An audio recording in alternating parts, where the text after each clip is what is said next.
Most people believe their life is controlled by what happens to them, their past, their money, their job, other people. But there's an invisible force shaping every decision you make. It's not your circumstances, it's your state. Your state is the emotional, physical, and mental condition you live in every day. And whether you realize it or not, your state is deciding your future. Change your state, and you will change your life. Meet Daniel. Daniel wasn't lazy, he wasn't stupid, he wasn't incapable, but he was stuck.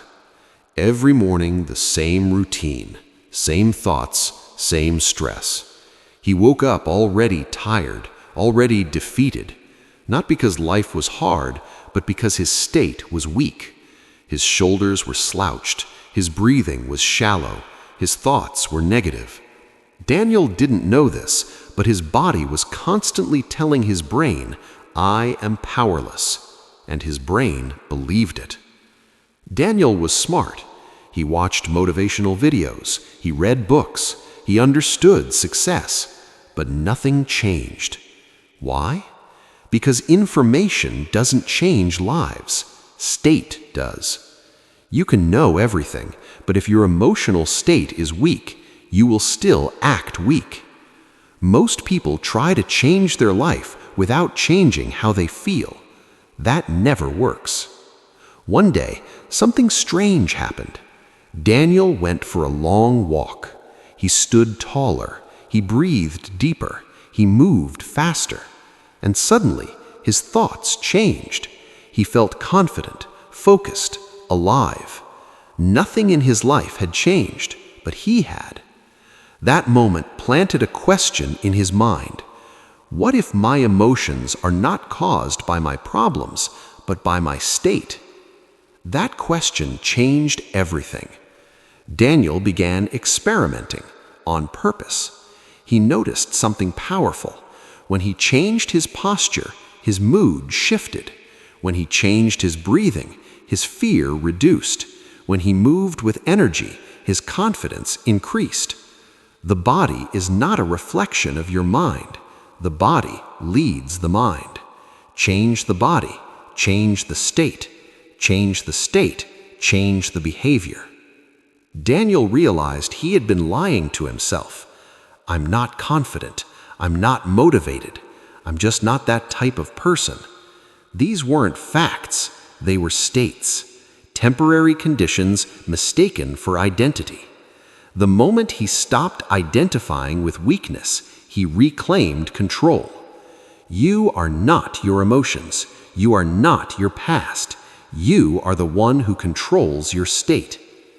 Daniel noticed another pattern. Whenever he focused on what he lacked, he felt weak. Whenever he focused on what he could control, he felt strong. Focus determines emotion. Emotion determines action. Action determines destiny. Change your focus, you change your state. Change your state, you change your life. Every human action is driven by two forces, pain and pleasure. Daniel understood this truth. If pain is stronger than pleasure, you won't change. If pleasure is stronger than pain, you will. So he linked pain to staying the same and pleasure to growth. That rewired his behavior. Daniel didn't try to become perfect. He focused on progress. One confident decision, one disciplined action, one moment of courage. Each action strengthened his state. State became habit. Habit became identity. Daniel stopped saying, "I'll try." He started saying, "I decide." His posture changed. His voice changed. His presence changed. People noticed, but the biggest change was inside. Now it's your turn. Ask yourself, what state am I living in every day? Because whatever state you live in, you will defend it, you will justify it, you will repeat it. But the moment you decide to change it, everything changes. Stand tall, breathe deeply, focus forward. Change your state, change your life. Say it now. I control my body. I control my focus. I control my emotions. I control my destiny. I am not my past. I am not my fear. I am becoming unstoppable.